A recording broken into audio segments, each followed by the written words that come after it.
Vamos ficar bem em nome de Jesus, ao Senhor, nesta manhã maravilhosa que o Senhor nos concede, amém? O Senhor colocou por nós essa manhã mencionada, o Senhor vai, Deus, quer manifestar em nossas vidas, manhã após manhã, juntamente com a tua misericórdia e com a tua graça, Senhor. Somos gratos a Ti, nós te amamos. Os montes correm para o mar, rio de amor-me, eu abrirei meu coração, me chamando a noiva, alegro de crescer, levantarei as minhas mãos, o teu amor me alcança, que me faz louvar-te, cantarei teu amor.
Bom dia, irmãos, a todos.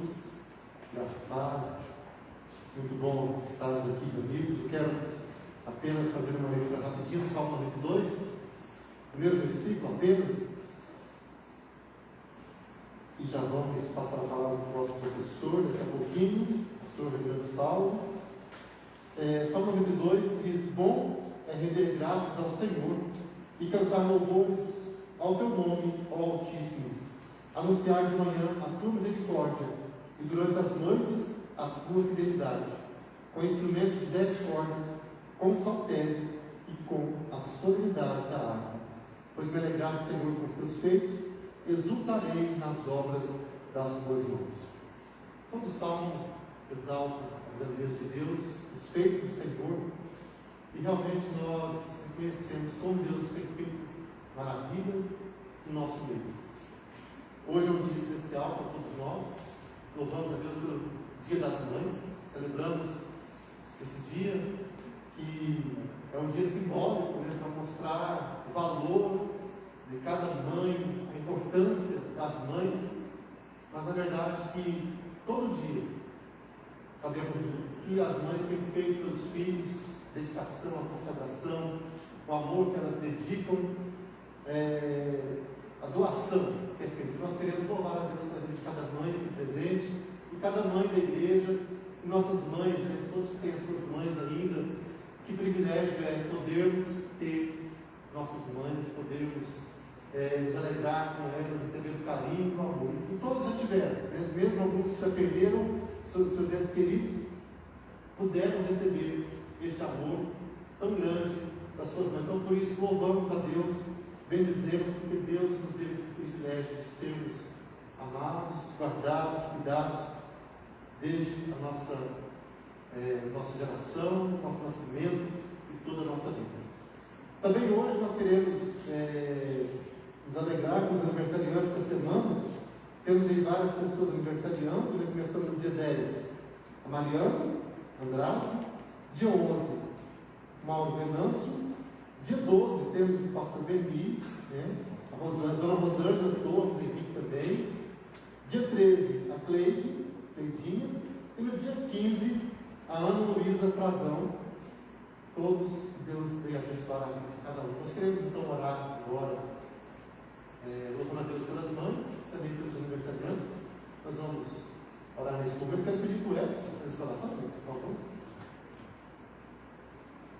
Senhor nosso Deus, nosso Pai, nós te agradecemos por esse novo dia, por essa manhã. Te louvamos por o dia que o Senhor fez, um dia onde nós podemos glorificar o teu nome, te exaltar, Deus, reconhecendo sempre a nossa pecaminosidade, o quanto nós necessitamos, a Deus, e carecemos da tua graça, da tua misericórdia. Por isso, Pai, nós te louvamos e te agradecemos por cada aniversariante, ó Deus, dessa semana, aqueles que ainda irão fazer durante a próxima semana, Pai, que o Senhor esteja abençoando, Deus, de uma forma muito especial a vida de cada um, fortalecendo cada um, dando discernimento, sabedoria, Pai. Obrigado porque cada vida, Deus, é especial e são pessoas, ó Deus, que te servem. Te louvamos, ó Deus, pelo teu grande amor, Deus, na vida de cada um deles, que um dia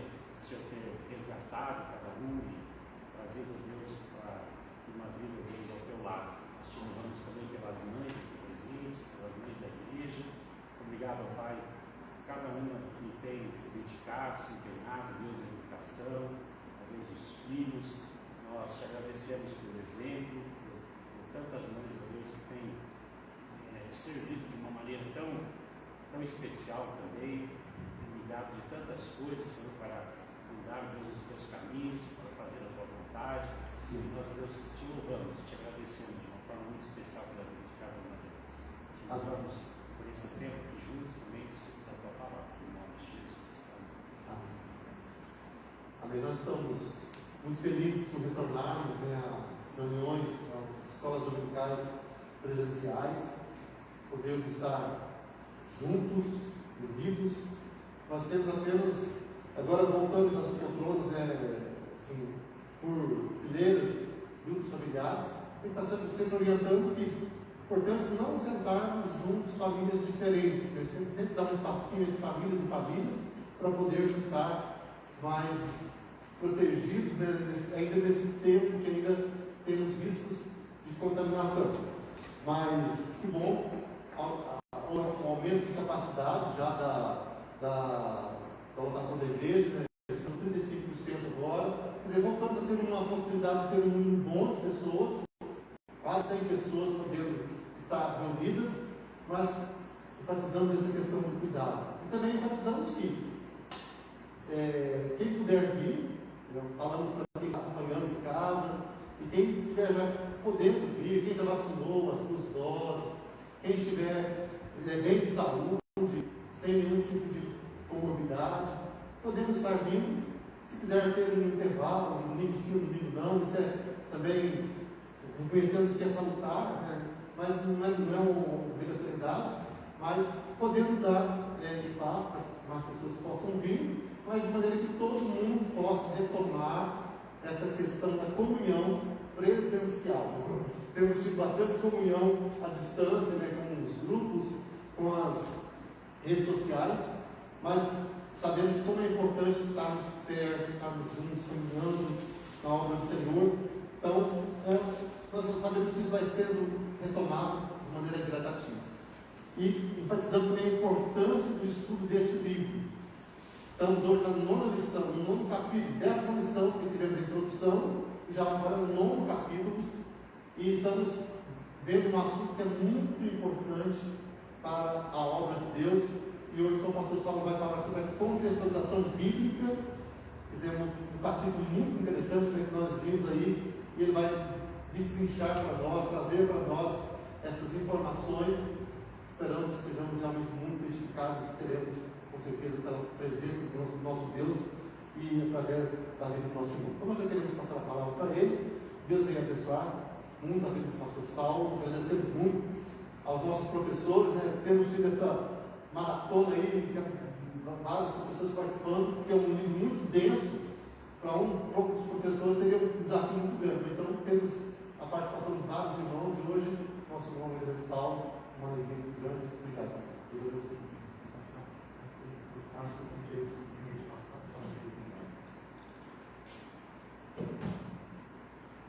Ok, muito bem. Estamos sendo gravados também, né, eu acho. Está sendo transmitido também? Está ali. Então, semana passada eu estava acompanhando o Weber, e aí eu fiquei com medo, né, de estar aqui hoje, porque me pareceu que tínhamos muitos doutores aqui no tempo, né? Eu falei, meu Deus, vou enfrentar esses doutores na próxima semana. Em casa nós estamos tendo culto doméstico aos domingos, né? E eu achei muito interessante, porque depois da Páscoa eu pensei, eu queria um texto que contasse a sequência, né, dos acontecimentos após a morte e a ressurreição de Jesus.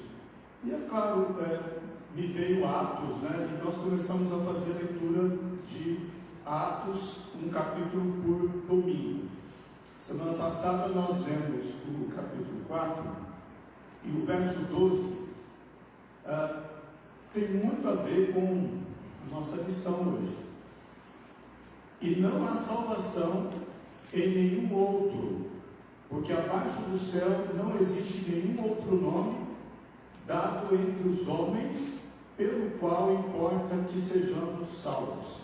Eu ganhei esta Bíblia de estudo, herança reformada do meu presbitério. Eu sou do presbitério de Maringá, e quando o presbitério completou 25 anos, todos os pastores e presbíteros ganharam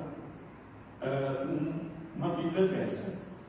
E ela tem, em cada capítulo, ela tem pensamentos para a devoção pessoal em família. Foi a primeira semana, o primeiro domingo que eu peguei essa Bíblia, achei interessante. E olha só, o primeiro comentário, né? Hoje, os autores, né, dessa ferramenta aqui, desse comentário, eles dizem o seguinte: hoje, afirma-se muitas vezes que as pessoas podem ser salvas sem conhecimento de Jesus.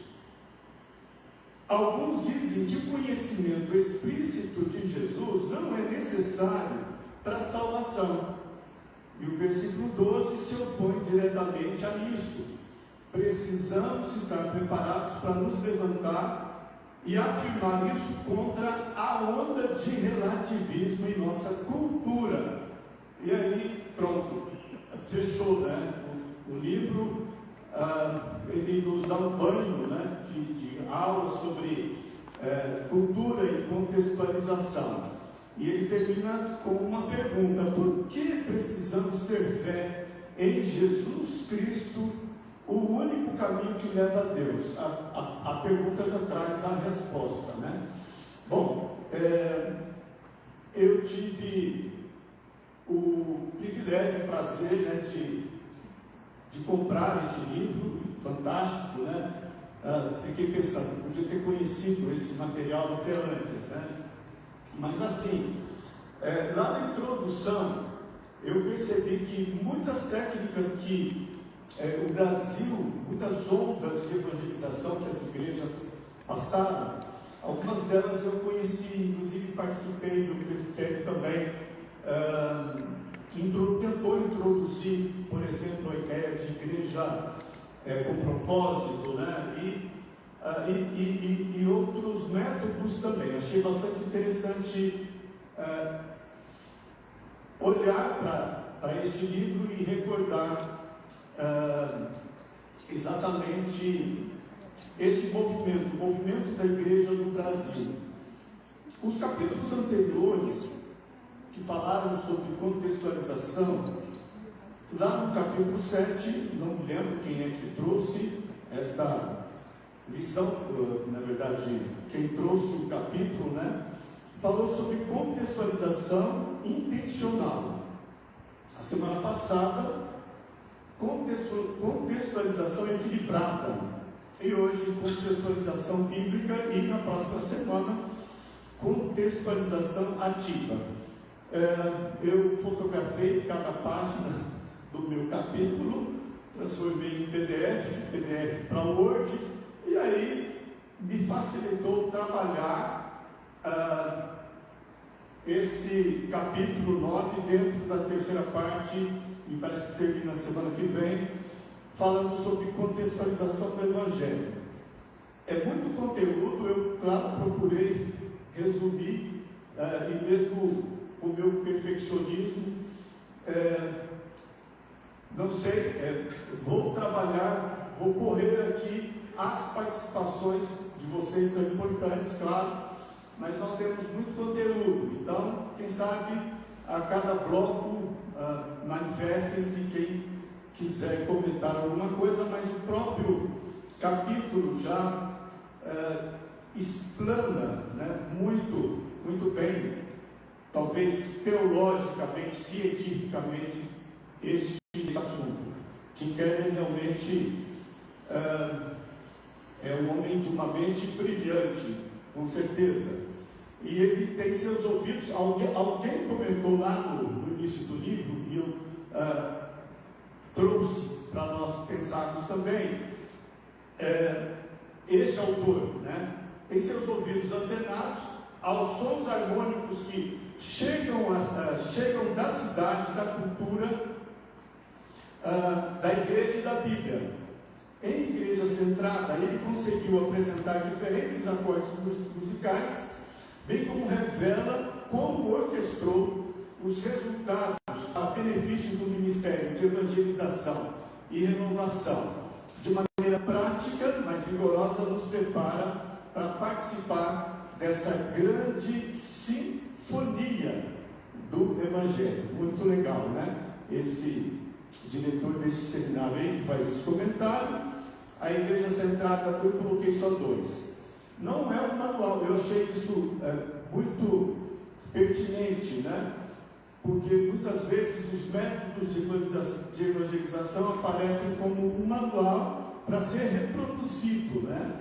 Mas este livro tem uma outra proposta, este estudo tem algo mais importante. Ele traz uma visão teológica de como o Evangelho de Jesus Cristo se relaciona com a cultura, com o ministério e com a vida cristã.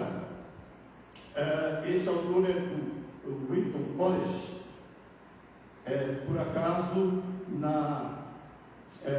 quando a Larissa se formou, nós estivemos visitando alguma cidade ali em Chicago e passamos bem perto, no pátio desse colégio, bem interessante, muito bonito, do lado do Museu de Billy Graham, inclusive.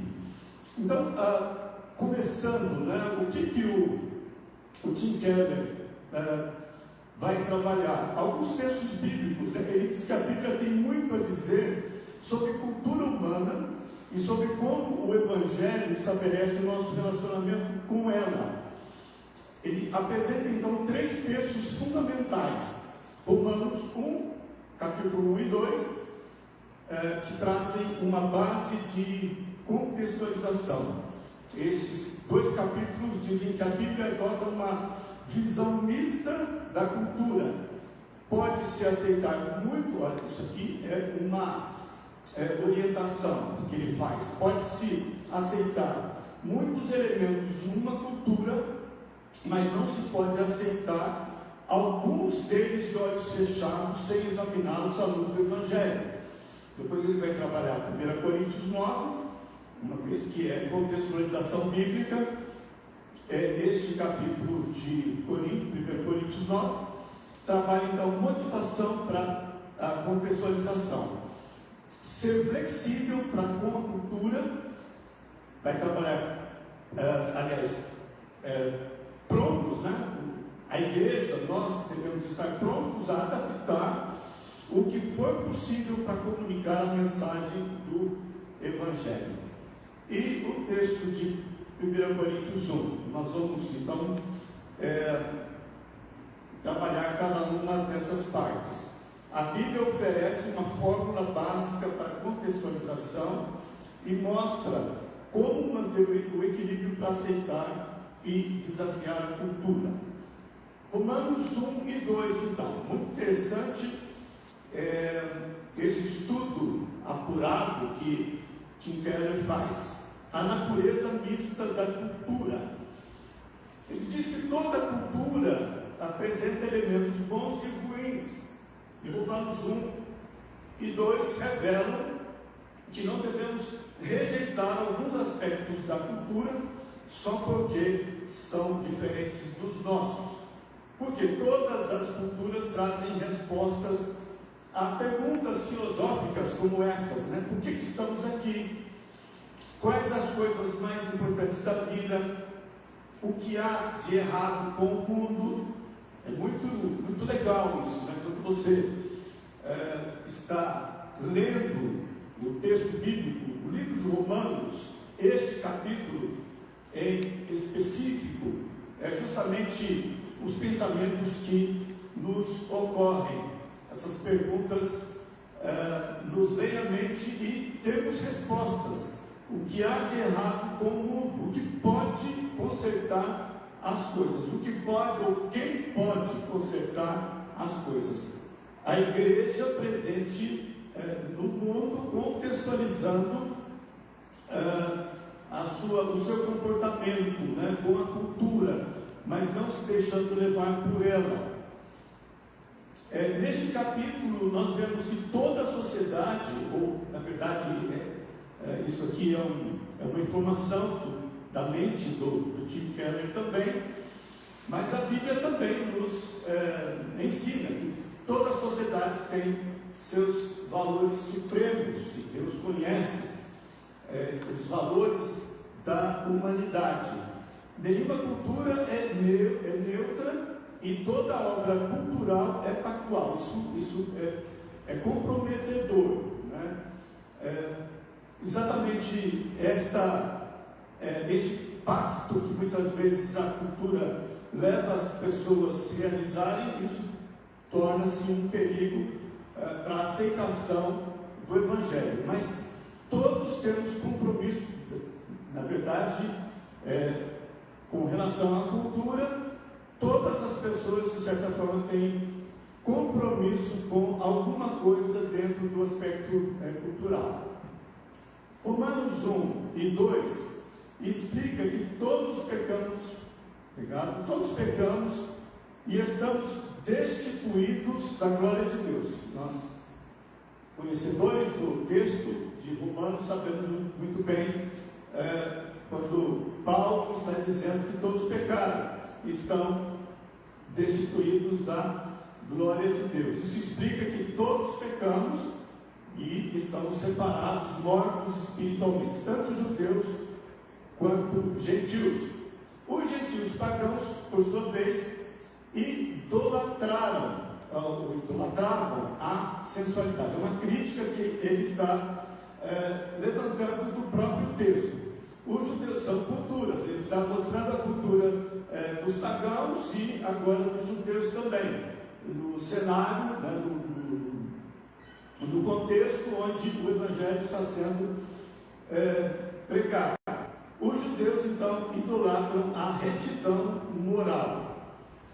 Gentios e judeus buscam justificação e salvação em outra coisa que não Deus. É o que nós percebemos na leitura do texto aos Romanos, capítulos 1 e 2, que mostram que todo ser humano tem um conhecimento primordial a respeito de Deus, porque a lei de Deus está escrita no coração do ser humano. Eu tenho trabalhado com esse conceito de Paulo aos Romanos, e não tem como nenhum ser humano, uma pergunta que um professor de teologia nos fez em sala de aula, numa avaliação, ele perguntou se uma pessoa pode se converter apenas com a influência do Espírito Santo sem a Bíblia, ou apenas com a influência da Bíblia sem o Espírito Santo.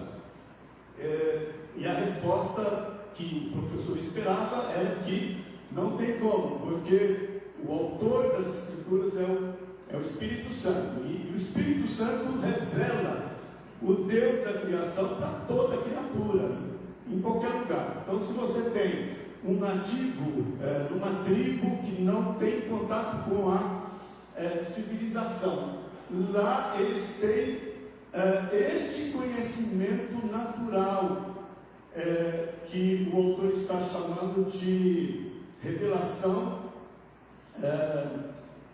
Como é que é? Eu perdi aqui onde é que eu estou. Espera só um pouquinho. Mas esse comentário é interessante, né? Tá certo. A lei de Deus está escrita no coração do ser humano. Esses sentimentos inatos é esta lei natural que Deus colocou em nós, em todo ser humano, que é o sentimento de honestidade, de justiça, amor, e essa regra de ouro. Alguém sabe me explicar o que é essa regra de ouro? Essa regra de ouro aparece nos movimentos financeiros, mas não somente isso, mas ela também tem a ver com relacionamentos humanos. Alguém? Alguém sabe? Fazer ao outro que nós queremos que façam a nós, né? Exatamente. Essa regra de ouro é esta regra da relação humana entre nós. Nós devemos considerar o outro mais importante que nós. E amar o outro como nós amamos a nós mesmos. Essa é a regra de Deus para a humanidade.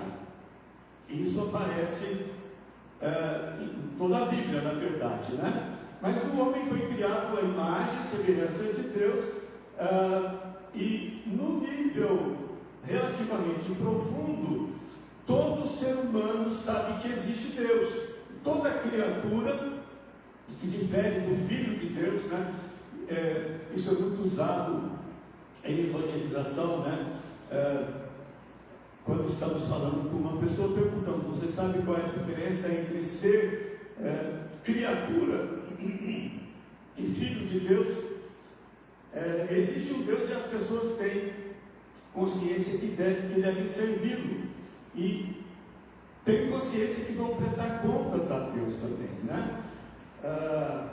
E em todas as culturas existe essa revelação geral, graça comum.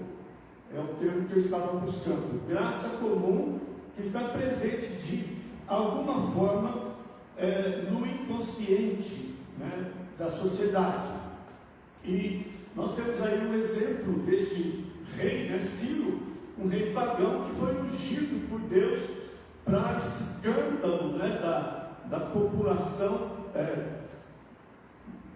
podemos dizer cristã, né? Naqueles dias, né, do povo de Deus, Israel. Um exemplo interessante da graça comum. Ciro, então, é ungido por Deus, pelo Espírito, escolhido para ser líder mundial entre os povos naqueles dias. Essa revelação geral, a graça comum, fala do conhecimento não salvífico, que é dado a todo ser humano, conhecimento geral de Deus, que revela a todos um pouco da sua verdade e sabedoria. É muito bonita a linguagem do Tim Keller quando ele diz que Deus abre o seu livro de sabedoria e ensina as pessoas. Olha só, esta é uma revelação não salvadora, que é a revelação pela graça comum, termo muito utilizado na teologia. Não revela Jesus ou o que ele fez por nós, porque salvação só ocorre pela revelação especial, pela palavra de Deus, pela inspiração da palavra de Deus. Devemos desfrutar cada cultura com critério e cautela. Nós não estamos aquém da cultura, né? Nós não estamos numa bolha, separados. Nós não estamos num convento, né, que foi uma metodologia na época para escapar do pecado. O pecado não é geográfico, o pecado mora em nós. Então, como desfrutar da cultura com critério e cautela? Na verdade, é uma orientação. Essa revelação natural de Deus, essa graça comum, eu trouxe alguns textos, na verdade, não agora, mas Isaías 28 é muito lindo, a passagem. É interessante recordar textos bíblicos falando de algo tão presente na nossa vida, né? Nós vivemos numa sociedade que depende da cultura da terra, né, do agricultor, e foi Deus desde o início que deu sabedoria ao homem para cultivar a terra. O lavrador, o profeta Isaías, traz que ele sabe exatamente o que deve fazer. Por quê? Porque Deus foi o seu professor. Não sei se vocês conhecem essa tradução da Bíblia Viva, muito interessante. Um pai que quis traduzir a Bíblia para que seus filhos pudessem compreendê-la. A lavoura como um aspecto da cultura humana. A estação apropriada, Salmos 1 fala sobre esta estação apropriada, a qual dá o seu fruto na sua estação. Então, a gestão agrícola, o ciclo das culturas, isso é conhecimento, é experiência humana, porque o Criador abriu o livro da criação revelando a sua verdade. Deus é o que instruiu, ele é instruído por Deus, o agricultor é instruído por Deus. Êxodo 31, 2, 11 e Tiago 17, esses textos também vão trabalhar este tema. Os artífices na construção do tabernáculo, eles foram tomados, né, pela sabedoria de Deus. Dei a eles estes dons, o próprio Deus dizendo, habilidade, inteligência e conhecimento artístico. Tiago, mas tudo quanto é bom e perfeito nos vem de Deus, o Criador de toda a luz, e que resplandece para sempre sem mudança nem sombra. Outros exemplos desta criatividade que Deus concedeu, né? Eu tenho aprendido que criatividade tem a ver com espiritualidade, inclusive, né?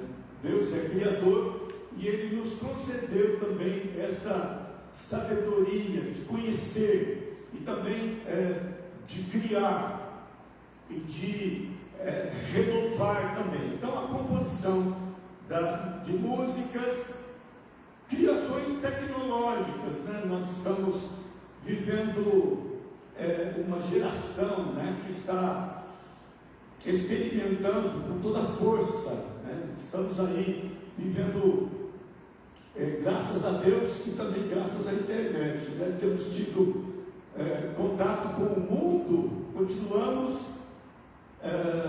de certa forma, sabendo de todas as coisas. Me ocorreu aqui um tema sobre abraço, né? Eu trabalhei há 2 semanas, material para grupos de apoio, e há 2 anos eu tenho pensado em escrever sobre abraço por causa da música do Jota Quest. O melhor lugar do mundo é dentro de um abraço. Não sei se vocês já ouviram a letra dessa canção bonita. Eu ouvi uma mensagem, também Vivian e eu ouvimos uma mensagem falando sobre ter saudade do abraço. E aí chegou a hora, né? Só que nós estamos vivendo um tempo de não abraçar, né? E eu recebi fotos de uma cidade ali do oeste do Paraná, um grupo de apoio que pegou, eu não sei o nome daqueles que se usa nas piscinas, comprido, não sei como é que chama aquilo lá, eu acho que vocês sabem. E aí eles pegaram aquilo lá e se abraçaram, mas sem pegar nas mãos, e aquilo lá uniu todo mundo. Se eu tivesse pensado, eu teria compartilhado a foto aqui para vocês verem. Essa criatividade, né? Então isso tem a ver com a capacidade. Aí vem o avião, né? A gente não entende como é que ele consegue ficar aquele peso todo no ar. E nós nos comunicamos uns com os outros, né? Tem a questão da liderança também, da liderança política, mas a liderança geral, né? O Criador, então, abriu o seu livro para revelar a sua verdade dentro dessa revelação geral. Romanos, agora do versículos 18 ao 25, mostra de forma dinâmica e equilibrada como a revelação geral ou a graça comum opera na vida das pessoas. Mesmo a verdade sendo impedida, é isso que Paulo está dizendo no versículo 8,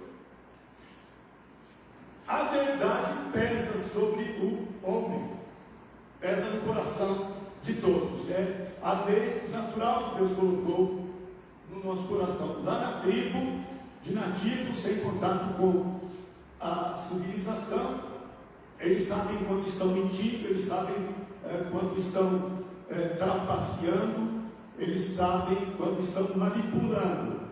Isso é próprio, né, da natureza humana. Deus, então, aí no versículo 20, os atributos de Deus invisíveis. Olha o que acontece com os atributos de Deus. Eles são vistos claramente desde a criação do mundo. Os céus revelam a glória de Deus, o firmamento anuncia as obras das suas mãos. Eles são percebidos mediante as coisas criadas, de modo que esses homens, ou todo ser humano, está indisculpável diante da revelação. O autor trabalha os verbos noumena, são percebidos, e katoratai, isso mesmo, são vistos, são expressões gregas, particípio presente passivo, que dá uma ideia de continuidade, né? A realidade da natureza de Deus, e as nossas obrigações é um movimento, né? É um movimento que ocorre desde a criação.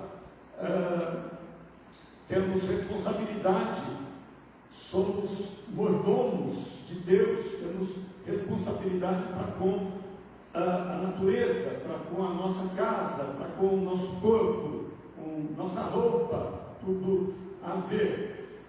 Esta revelação geral não é apenas um conjunto de ideias inatas ou princípios estáticos, é a pressão contínua e insistente da verdade de Deus na consciência do ser humano.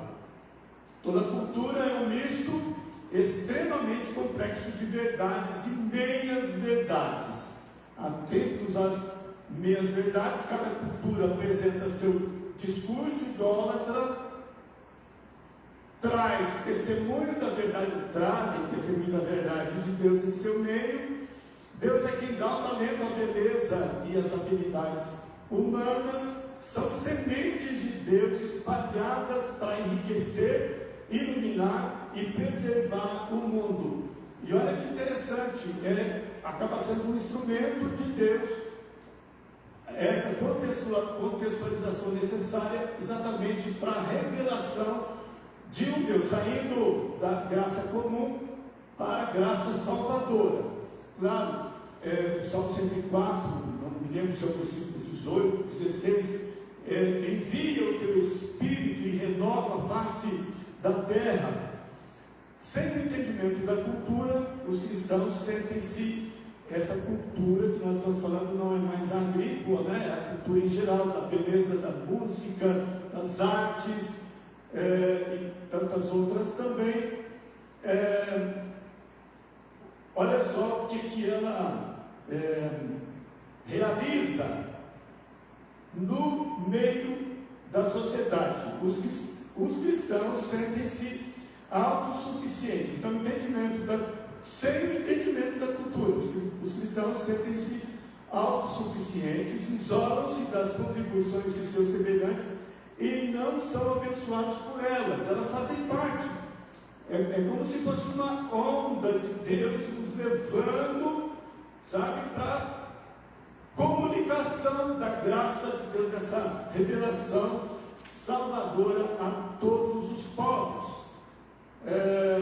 Usufruir das perspectivas e da criatividade de outros povos e culturas, reconhecer e celebrar manifestações da justiça, da sabedoria, da verdade, da beleza em cada cultura, sabendo que cada cultura foi contaminada pelo pecado e de uma forma particular pelo pecado da idolatria. As culturas trazem elementos de escuridão e de luz. Nós vemos isso nas obras de arte, nas pinturas principalmente, né? O efeito das sombras nas artes é muito interessante.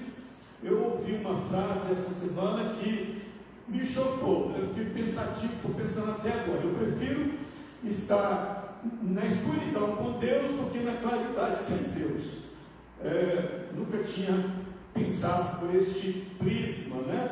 Não podemos concluir de modo simplista que as culturas tradicionais e conservadoras são bíblicas e que as culturas seculares e liberais são diabólicas, né? Imorais e maléficas. Culturas tradicionais têm seus ídolos, geralmente atribuindo à família, à etnia, um valor absoluto. Por isso temos que ter cuidado, que leva aos males do racismo, do tribalismo, do patriarcado e de outras formas de moralismo e opressão. Culturas liberais atribuem ao indivíduo e ao princípio de liberdade humana. Que liberdade humana é essa? Né? Nós temos essa liberdade como gozamos dela. Atribuem ao indivíduo o princípio de liberdade humana, um valor absoluto, que corrói a família, a comunidade, a integridade nos negócios e nas práticas sexuais. Aqui tem uma parte por uma compreensão mais flexível da cultura. Ainda dentro do tema base para contextualização bíblica, nós ainda não chegamos no próximo texto de Coríntios, né? Valores como família e liberdade do indivíduo acham-se no centro da cosmovisão bíblica. Olha só, não é a cultura que tem o domínio dessa visão, vamos dizer, dessa revelação, mas a cosmovisão bíblica já trabalha isso, antes mesmo que o ser humano tivesse contato com essa cultura. Ela está presente na criação de Deus. O entendimento, ele está nos preparando, o autor está nos preparando exatamente para nós entendermos a base da contextualização bíblica. É algo que precisa ser compreendido no seio da igreja, para que ela realmente influencie a sociedade.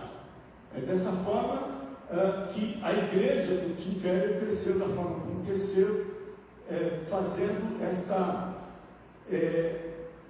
análise textual. O entendimento do Evangelho: os cristãos são salvos, mas continuam pecadores. E a ideia da imagem de Deus no ser humano, esta imagem semelhança de Deus está refletida no homem, ainda que de modo indelével. Muitos, mesmo não crendo em Deus, mas eles revelam que existe um Deus. O ateu, de certa forma, também desenvolve uma espiritualidade na não crença em Deus. É uma crença também, por isso é espiritualidade, mas é uma espiritualidade morta, vazia. E ainda dentro dessa visão da graça, na verdade da contextualização bíblica, é praticamente um resumo. A graça comum, mesmo impedindo a verdade sobre Deus, o homem ouve e conhece Deus. Mas o que é cultura? Né? Não vou trazer tudo, né? Mas eu fiz uns recortes sobre o que o Tim Keller define cultura. Um rio é natureza, uma cultura de canal. Um quartzo bruto é natureza, uma cultura de ponta de lança. Um gemido é natural, uma cultura da palavra. Cultura é todo e qualquer esforço por humanos empregados no cosmos para desenterrar seus tesouros e riquezas e colocá-los a serviço de alguma coisa. E tem mais uma aqui. A cultura é uma ordem normativa por meio da qual compreendemos a nós mesmos. Muito legal. Quando você observa uma arte, você tem ali a oportunidade de autoconhecimento também, autorreflexão. No âmago da cultura existe um sistema de valores e normas. É preciso ter cuidado nesse aspecto. Mais bem entendidos como verdades imperativas tão profundamente arraigadas em nossa consciência e em nossos hábitos diários, que questioná-los é questionar a própria realidade. Ok.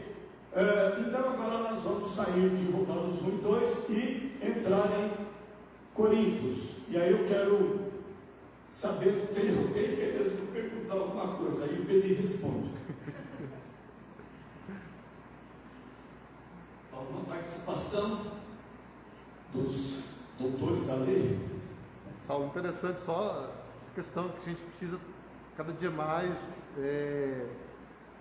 ter essa visão, né? Esse desafio de olhar para a cultura com um olhar crítico, percebendo que há problemas, pecados, erros, mas também sabendo que há coisas boas, temos como aprender. Então, só essa ênfase mesmo nessa reflexão. O crente tem, sim, não sei se vocês vão entender, mas ele precisa sair do armário, né? Na verdade, assim, nesse aspecto, por causa da religiosidade, eu soube disso, né? Eu acho que até eu vi isso, né? Pessoas saíram de dentro de suas casas e iam assistir televisão no vizinho, né? Porque a religião dele proibia que ele visse televisão. Claro, não sei se isso é edificante para você, mas não sou santo, mas por causa de tudo que está acontecendo, há uns 4 meses mais ou menos eu desliguei a televisão em casa e não consigo mais assistir nada. Eu acho que isso está sendo bom, tá? Parece que está sobrando mais tempo, mas não sei se é impressão de vocês também, mas nesse momento de pandemia a gente está trabalhando mais. É incrível, né? Como estamos trabalhando mais. Então vamos para mais alguma participação. Eu vou me aproximar porque eu sou surdo de um ouvido. Não, eu fico aqui por causa da... Fala mais alto, por favor. Essa questão da conclusão cultural é uma cultura que se desenvolve dentro do próprio lar. Né? Dentro popular. Alguns tocam para a luz da televisão. Eu tenho pessoas da família que chegam em casa, a primeira coisa que faz é ligar a televisão. E tinha 4 televisões, as 4 ligadas cada uma no lar. Para quem não está ouvindo nada, só que não ouvindo nada mesmo. Já outros lugares, é uma coisa que nunca nos incomodou ligar a televisão. Por quê? Fica mais de 90% do tempo desligado. E é cultural. Tanto é cultural, digo assim, os filhos primeiro essa mesma situação. Isso aqui parece que faz parte agora, né, do corpo, né? Quem é que vive sem isso aqui, né? Parece que você vai ser ferido, né, se ficar sem essa peça aqui, né? É cultura também, né? Então, talvez 1 Coríntios 9 seja aquele primeiro texto bíblico que nos vem à mente quando pensamos em contextualização. Vamos à análise do texto. O texto é esse aqui. Pois, sendo livre de todos, tornei-me escravo. Isso é voz de Paulo, né? Tornei-me escravo de todos para ganhar o maior número possível. Para os judeus, tornei-me judeu. Para ganhar os judeus. Para os que estão debaixo da lei, como se eu estivesse debaixo da lei, embora eu não esteja, para ganhar o que estão debaixo da lei. Olha aí a dica de Paulo, né? Continuando o texto, para os que estão sem lei, como se estivesse sem lei, não estando sem lei para com Deus, mas deixando mais debaixo da lei de Cristo, para ganhar os que estão sem lei. Para os fracos, tornei-me fraco, para ganhar os fracos. Tornei-me tudo para com todos, para de todos os meios vir a salvar alguns.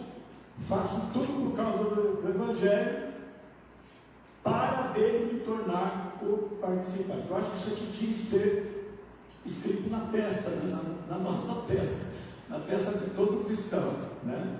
Faço tudo por causa do Evangelho, para dele me tornar co-participante. Então, Paulo usa o termo grego escândalo, pedra de tropeço, já mencionado antes por ele, um estudo de caso lá no conflito que estava acontecendo na igreja de Corinto. Judeus cristãos compravam era um conflito entre os primeiros cristãos, porque os judeus comiam carne que eram oferecidas aos deuses, ou oferecidas até no próprio tabernáculo, no contexto de Jerusalém, de tabernáculo, na verdade, do templo, né? Não viam mal nenhum em comer esse tipo de carne. E os gentios cristãos, por sua vez, tropeçavam nisso, e se escandalizavam. Tinham sido pagãos antes e não conseguiam comer essa carne por se sentirem contaminados espiritualmente. Os textos bíblicos estão aí. Eles sentiam-se incomodados e alguns eram tentados a fazer algo que sua consciência não lhes permitia. Quem sabe aí abrir a guarda, né, para cometer-se outros pecados. Então eu preciso me preservar. Então tem determinadas coisas. Eu não posso fazer isso, porque isso pode se desencadear aí num processo de outros pecados, né? Eu vou ser tentado a cometer outros tipos de pecados. Para Paulo, os judeus estavam certos teologicamente. De certa forma, dá a impressão que esse é o raciocínio de uma mente religiosa, né? E não o raciocínio de uma mente liberta pela espiritualidade natural, pelo entendimento natural de Deus, de conhecimento de Deus, de amor a Deus, de viver na dependência de Deus. Voltando para Paulo, os judeus estavam certos teologicamente, porque parece a carne não fazia nenhum mal. Este era o pensamento paulino e talvez de alguns companheiros.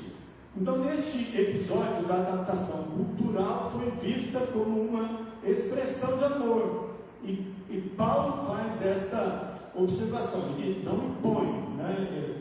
Mas ele orienta, sugere. Paulo apela aos judeus cristãos por considerá-los fortes. O termo fortes não aparece, mas fracos sim, né? Por causa da fraqueza do outro. Você que é forte, então não coma carne. Essa era a ideia, a não exercerem a sua liberdade cultural nessa situação. Ficou claro, né? O time quer ler, é claro, né? E o Espírito Santo ajuda mais ainda. Pastor, só para ajudar um pouquinho nesse aspecto, como nós estamos vivendo tecnologia ou redes sociais são muito fortes, traduzindo, né? Se eu tomar um chopinho, se eu tomar alguma coisa, para mim não é problema, né? Exemplificando.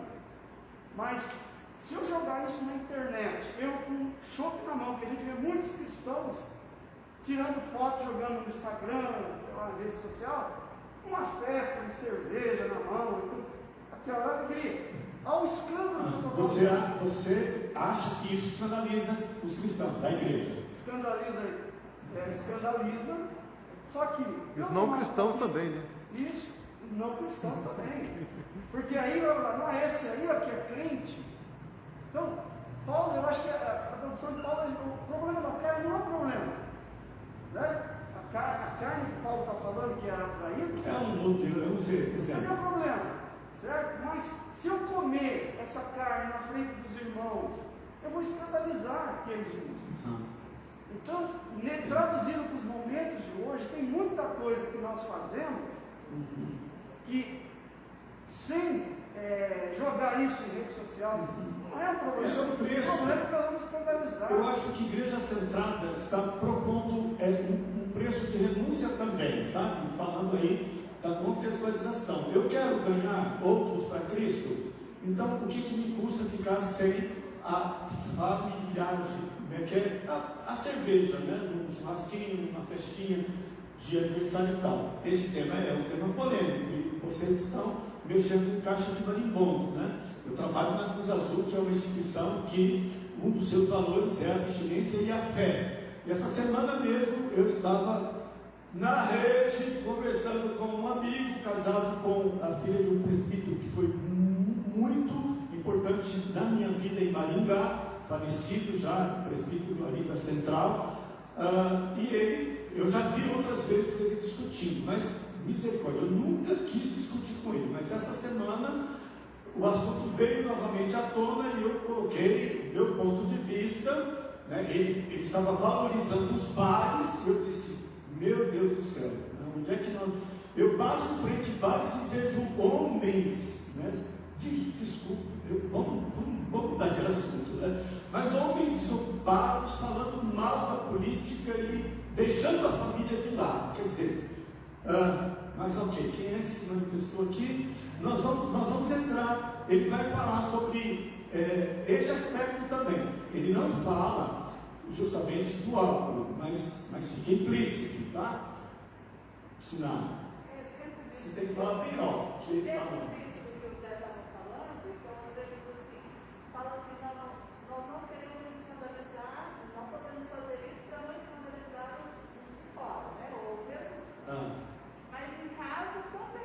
Sim. Mas é um escândalo dentro da igreja, e claro, né, de repente vai ser um impedimento para isso provoca discussões, né? As pessoas duvidam da nossa fé. Eu acho que é por aí. Para Paulo, os judeus estavam certos, a carne não fazia mal. Paulo apela aos judeus cristãos para considerar assim. O último item desse slide: orienta-os não comerem para tirar de diante deles. Como é que é? Orienta-os não comerem para tirar de diante dos irmãos gentios a ofensa meramente cultural, a pedra de tropeço, na verdade o escândalo.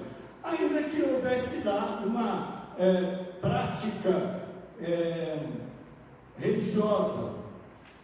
Ele usa um termo que eu não notei, mas acredito que já está de bom tamanho, já deu para compreender. Mais adiante, esse episódio, Paulo orientando aquela igreja dentro de um conflito, isso vem tornar-se um princípio, lá em 1 Coríntios 10, 32 até 11:1. Não vos torneis motivo de tropeço. Só para fechar esse assunto dentro dessa questão de abstinência, não abstinência, é uma orientação que, em nome do amor, é uma coisa que muitos têm assumido. Para que eu vou me expor a escandalizar pelo menos uma pessoa?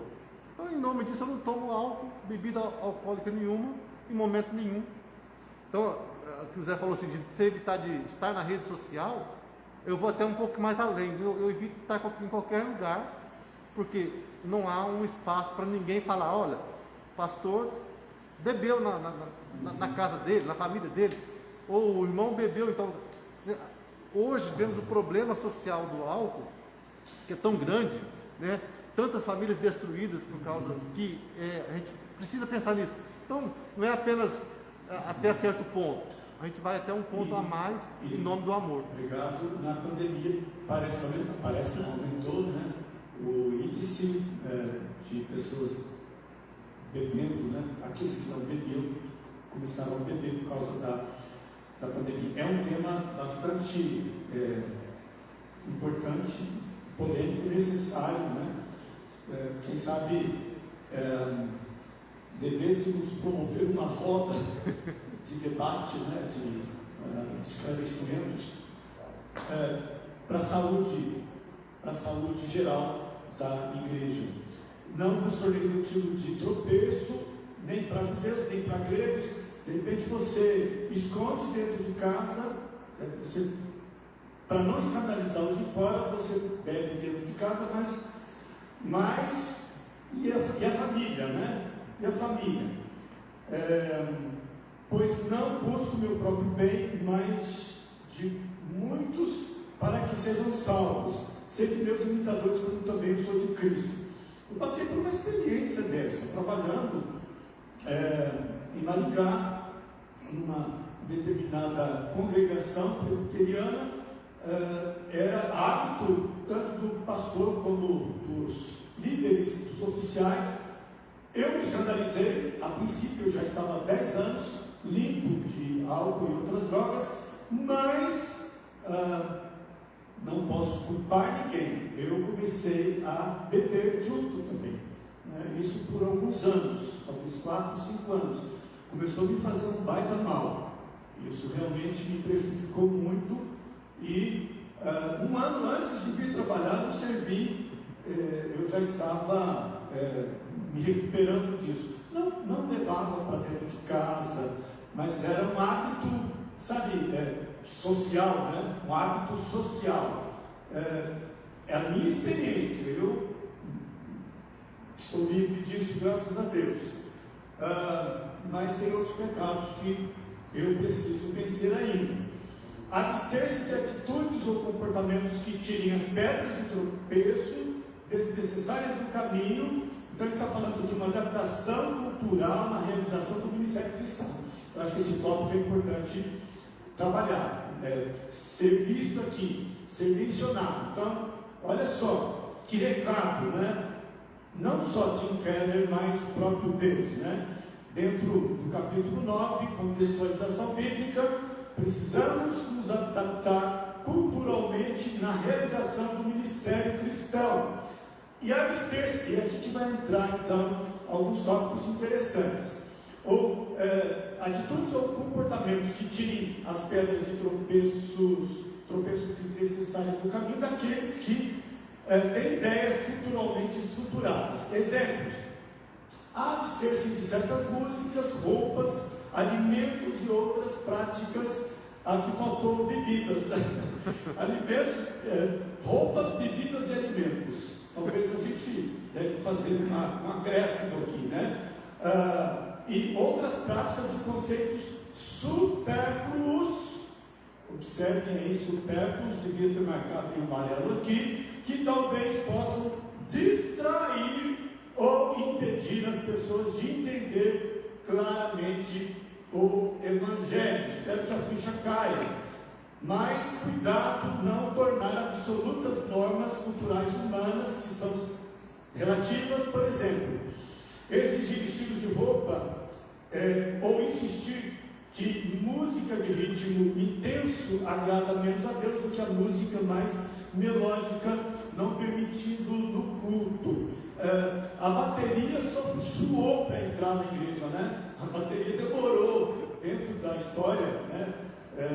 De contexto da igreja brasileira, né? Dentro desse tema, o Tim Keller cita Carson em seu comentário de 1 Coríntios. Ele conta a experiência de um solteiro que influenciou, pra caramba aqui, ele influenciou muito a minha formação cristã, lendo livros, assistindo filmes contando essa história deste missionário que foi para a China, e ele se adequou à cultura chinesa, deixando os cabelos crescerem, fazendo tranças e também se adaptando à alimentação deles. Ele foi zombado pelos missionários. O Louis Lucien Rochat, responsável pela Cruz Azul que começou este movimento, eles estavam fazendo teologia na Inglaterra, e ele fez um voto de abstinência, justamente porque naqueles dias, 1875, estava acontecendo muitos episódios, a bebida estava matando pessoas, destruindo famílias, pobreza, suicídios, sujeira, as pessoas não tinham higiene, era uma coisa assim desastrosa. Tem fotos daqueles dias que parecem verdadeiras ou verdadeiras cracolândias.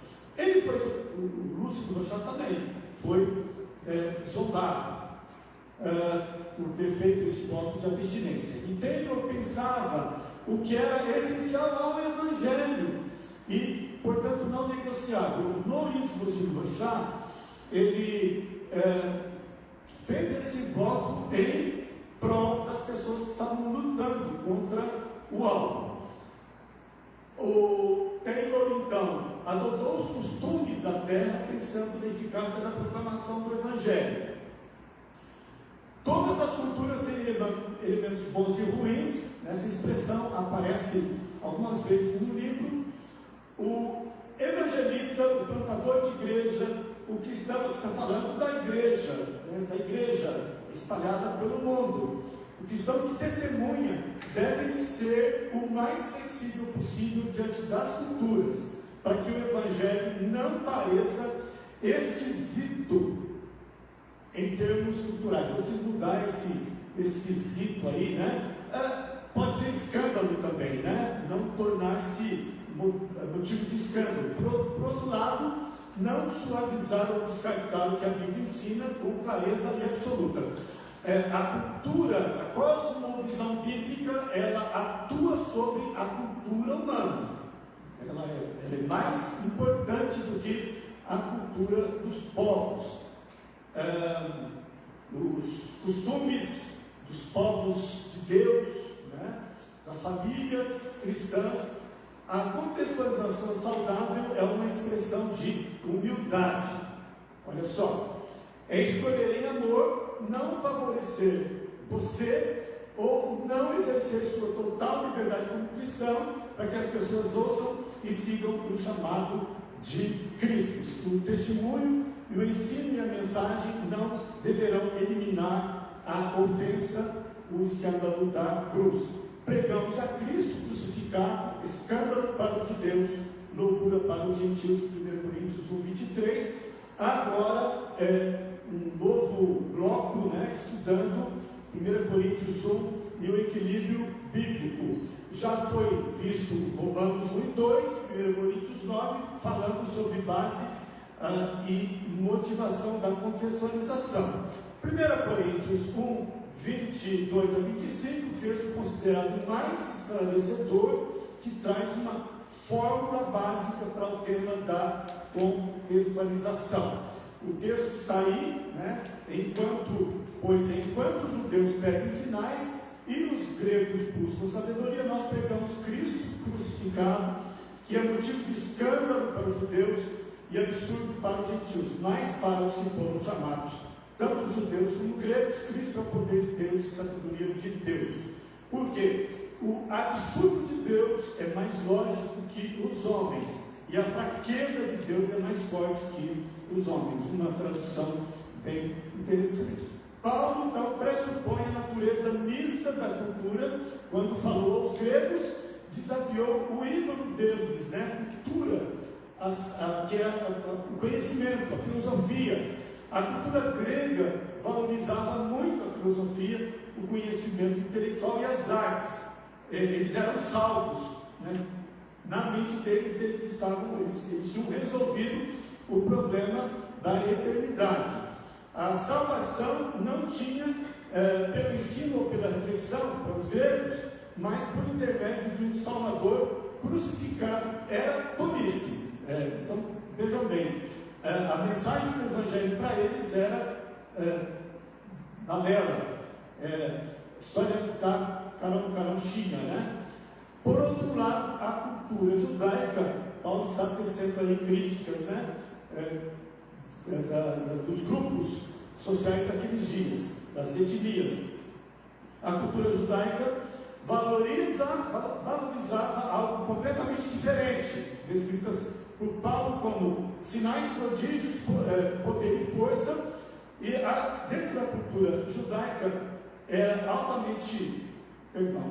cultura judaica era altamente prática, valorizando ações e resultados em vez de ideias discursivas, realizações de coisas por meio do poder e da habilidade. Para os judeus, a ideia de salvação, crucificação era fraca, ineficiente, ainda que tendo conhecimento da palavra. São personagens do Velho Testamento. Um Messias, um Salvador, para eles era uma ideia de fraqueza. Esse Messias Salvador, sofredor, não fazia nenhum sentido para eles. Eles resistiam, né? E de certa forma resistem até agora. Nem todos, né? Tem havido muitas conversões entre eles também. O efeito do Evangelho: levar as pessoas a Cristo e a sua obra de maneiras diferentes.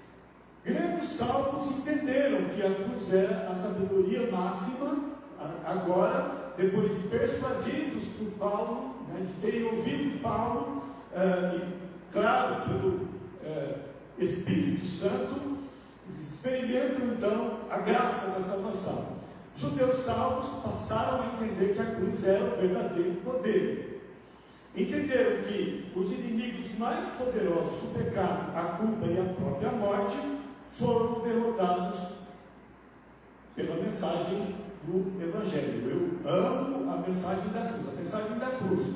Paulo então usa o Evangelho para desafiar e complementar a narrativa cultural básica de cada sociedade, desafia a idolatria das culturas, mas ressalta positivamente suas aspirações, valores máximos. Mostra que só Cristo é a verdadeira sabedoria, que os gregos procuram a verdadeira retidão que os judeus buscam. Revela as contradições desastrosas e a idolatria implícita presente em culturas, e depois revela a solução que pode ser encontrada somente em Cristo. Aí está a fórmula da contextualização, a fórmula básica da contextualização. Ele vai trabalhar alguns discursos de Paulo em Atos, muito extenso este capítulo, e eu procurei alguns recortes, né, nos discursos de Paulo em Atos. Testemunhamos o engajamento de Paulo na tarefa da contextualização, comunicando o Evangelho para diferentes etnias. A primeira passagem, Atos 13, de 13 a 43, Paulo em Antioquia, no auditório de crentes da Bíblia. Eu não vou ler esses detalhes para nós ganharmos tempo. Outra passagem, Atos 14, multidões de camponeses politeístas, pessoas incultas que ainda não acreditavam nos deuses antigos. Atos 17, Paulo em Atenas. Atos 20, Paulo em Mileto. Paulo fala em Jerusalém.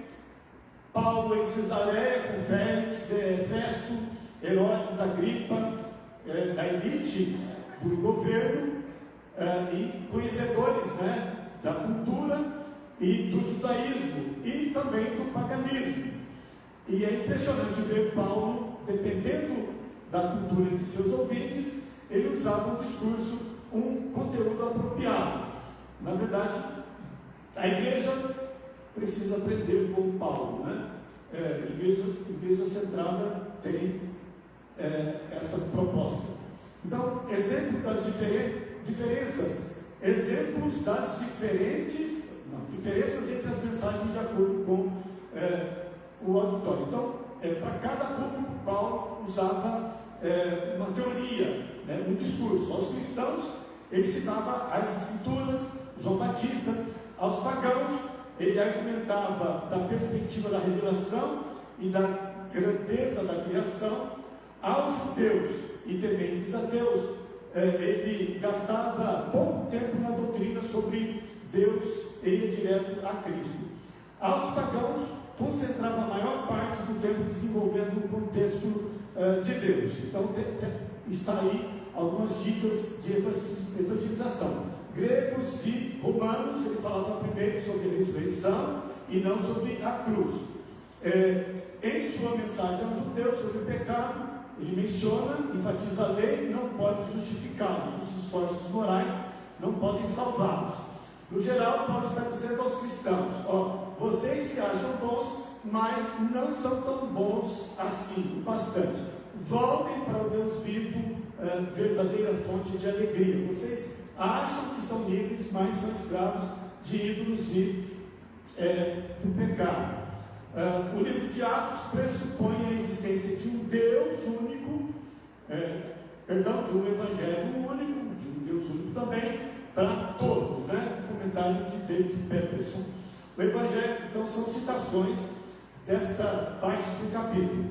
O Evangelho do Senhor Jesus, as boas novas, palavra de salvação, palavra de sua graça, o Evangelho, são expressões que aparecem no livro de Atos. O que todas essas definições têm em comum? Qual o núcleo comum que Paulo expõe em sua pregação. Então, existe um desafio epistemológico. Epistemologia é conhecimento. Que conhecimento nós levamos ao outro? As pessoas ficam sabendo que sua compreensão de Deus e da realidade essencial está errada quando você entra com o Evangelho. Isso vai acontecer, pode acontecer. Existe apenas um Deus verdadeiro, Criador de todas as coisas. Os dois públicos recebem a mensagem de um Deus poderoso, mas bom. O desafio pessoal também, ele fala desse desafio na evangelização. Quanto ao pecado, as pessoas vão ter consciência de seus pecados, né? E a descrição da condição decaída deles. Existe ainda a proclamação de Cristo dentro dessa proposta da evangelização como resposta para a solução para todos os problemas, né?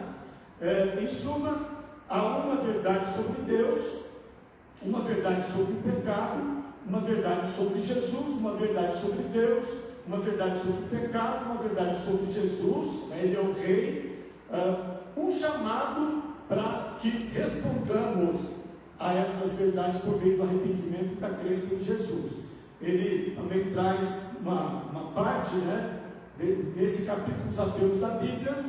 É uma lista bem extensa, então eu vou resumir o máximo aqui, né? Ele conta essa experiência interessante de um jovem rico. Ele leu um livro na passagem do jovem rico, e o argumento do autor daquele livro, falando do jovem rico, nós temos que evangelizar o tempo todo pregando a lei para gerar aquela percepção de pecado nas pessoas. Mas ele critica o argumento, dizendo que há outras formas de evangelização. Jesus foi dócil, foi gentil com a mulher samaritana. Nicodemos, Jesus foi, o termo que ele usa aqui, confrontativo, né? Da mesma forma como ele confrontou o jovem rico. Mas não é a única forma de evangelização que nós encontramos. A contextualização do Evangelho passa pelo temperamento de cada pessoa, né? Pessoas conservadoras tendem, talvez, frisar o juízo mais do que a própria Bíblia. Pessoas de temperamento liberal realçam o amor incondicional mais do que a Bíblia. Pessoas com inclinação racional precisam enxergar a importância da narrativa, e as que amam as histórias precisam apreciar os argumentos bastante racionais das cartas de Paulo. Há um equilíbrio aí de contextualização e adaptação do texto bíblico para a nossa realidade.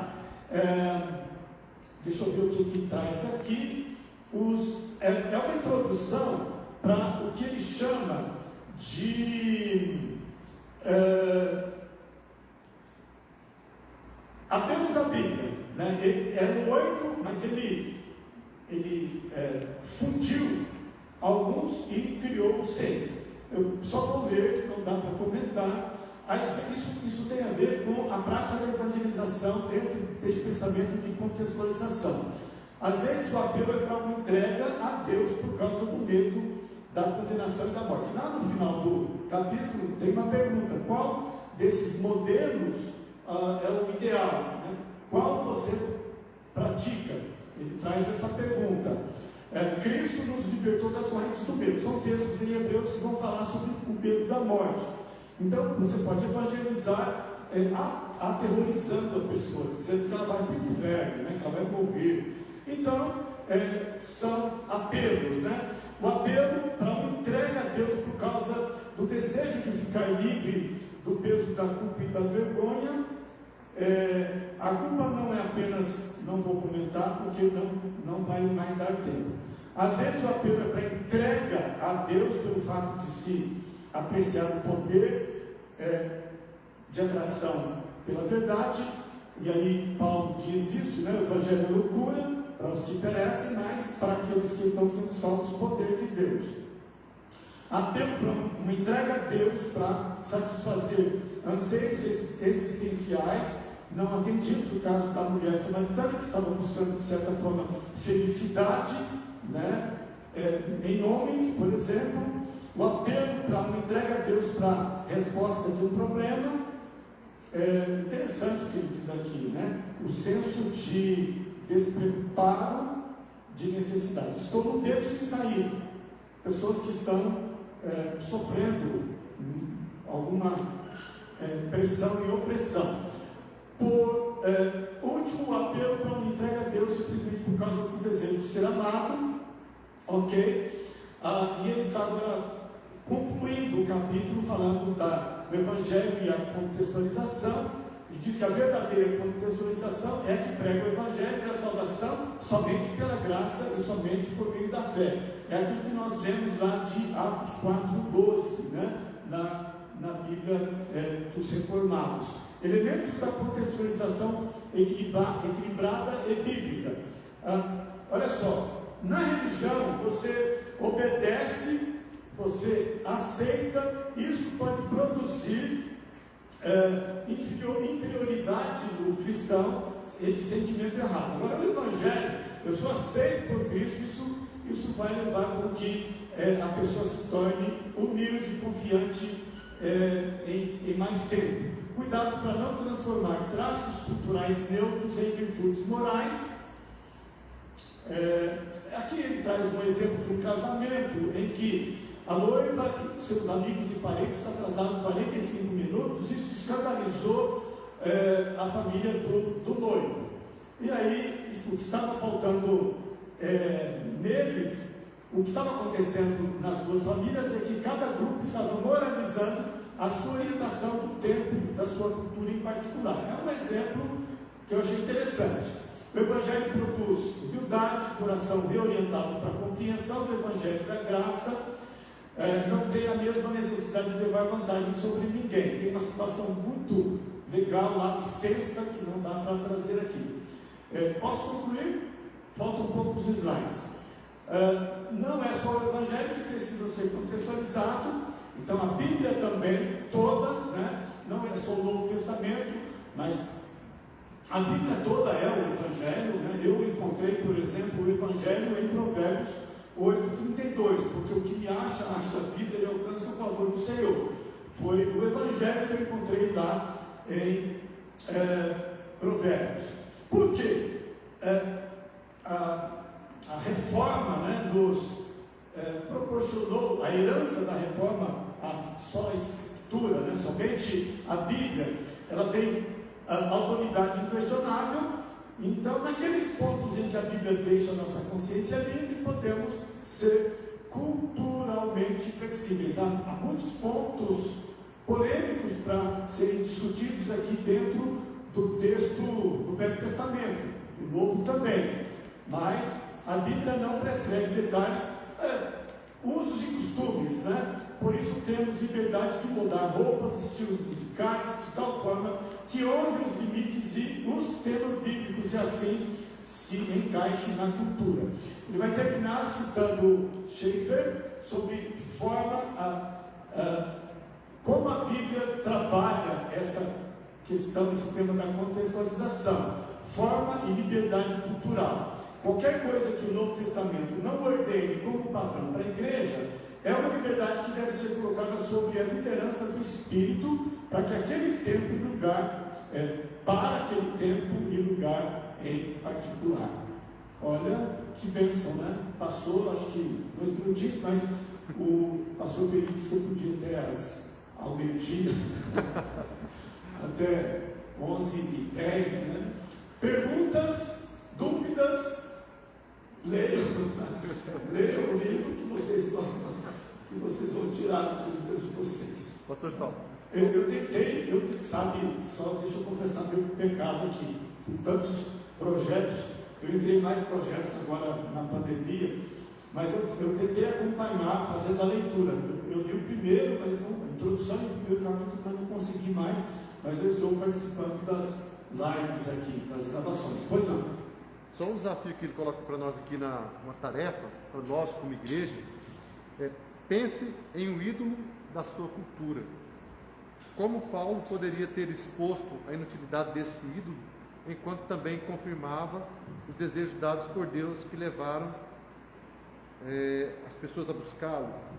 Então, assim, é um desafio que nós temos de refletirmos sobre nós, né? Brasil, nossa sociedade, Rolândia. Os irmãos pensaram, alguém pensou sobre isso? Algum ídolo que nós temos? Nós temos uma maneira de pensar, brasileiro, tem alguma coisa que é tão característica nossa, que talvez achamos que é uma coisa boa, que pode ser boa, mas também pode ser um ídolo.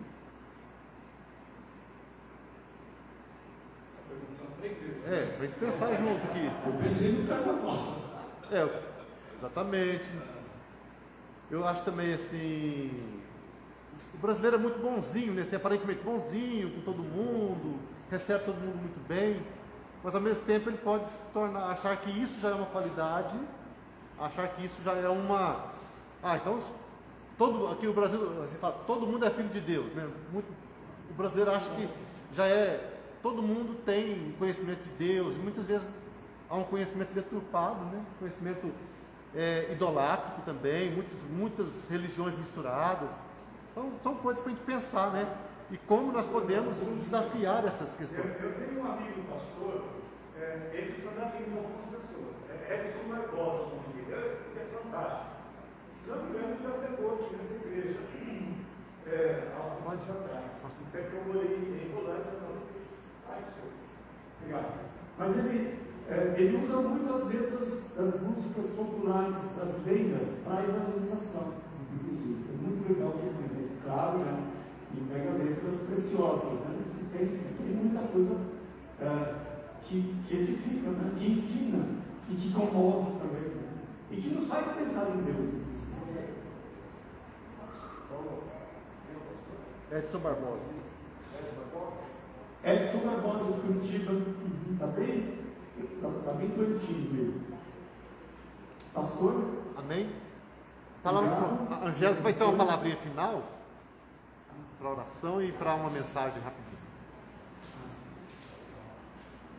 Bom dia, irmãos. Hoje eu dei uma atrasadinha. As crianças resolveram fazer uma homenagem e a homenagem não chegava. E ficou me dando agonia duas vezes, né? A homenagem que não chegava e ainda na hora da escola dominical. Mas eu vou ler só aqui uma mensagem, né, do Dia das Mães, um poema bem rapidinho, né, para a gente não atrasar o almoço também, né? Então diz assim: lá vem o meu filho, ó quanta alegria, é ver em sua vida, dia após dia, o meu sonho de criança realizado. Eu deixava sempre tudo de lado, tomava nos braços meu boneco de pano e passava horas e horas sussurrando a mais linda canção de Ninar. Dorme, neném, mamãe tem o que fazer. Tenho roupa para lavar e costura para cozer. Lá vem o meu filho, ó quanta alegria, é ver o fruto do meu ventre gerado, aquele que em oculto foi contemplado. Pois sem que eu soubesse da sua existência, o Senhor na sua grandeza e onisciência escreveu cada um dos seus dias. Lá vem o meu filho, ó quanta alegria! E o que mais ao Senhor eu pediria? Ele me deu um filho, ó que grande ventura! E como Ana, no seu gesto de doçura, ao Senhor meu filho também entreguei. Filho, tu não és meu, és do meu Senhor, mas em todo lugar em que Ele te enviar, nunca te esqueças deste amor. Quando o pastor Saulo falou de abraço, eu lembrei uma frase assim, meio que, não sei quem é o autor, mas eu achei tão linda, e realmente é assim que a gente sente, né, que a verdadeira joia dos pais, e hoje em especial, que é o Dia das Mães, é o braço dos filhos em nosso pescoço, no abraço. É uma das melhores joias que uma mãe pode ganhar. E que os pais também, logo, né? O Dia dos Pais também pode ganhar. Então, desejo a todos vocês que estão aqui presentes, as mães, um feliz Dia das Mães. Deus abençoe ricamente cada um de vocês. Tá bom? Desculpa pelo atraso. Oração. Pode orar. Senhor, nós colocamos este dia diante da Tua presença, nós cremos que já está em Tua presença, nós cremos também, ó Deus, que o Senhor renovou Sua misericórdia para as nossas vidas nessa manhã. Colocamos, Senhor, essa lição diante de Pai, que o Teu Espírito possa falar aos nossos corações. E quero te pedir, ó Pai, em especial, cada mãe aqui presente, ó Pai, cada mãe que está assistindo também essa reunião, esse estudo, ó Pai, que o Senhor possa enchê-las de alegria, Pai. Enchê-las de alegria, Pai, olhar seus filhos e saber que são heranças do Senhor e que nós já os consagramos ao Senhor, Pai, e nós queremos que o Senhor os abençoe, que o Senhor cuide, ó Pai, que os nossos olhos não podem ver tudo, mas nós temos. O Senhor está cuidando de cada passo dos irmãos. Em nome de Jesus, Senhor.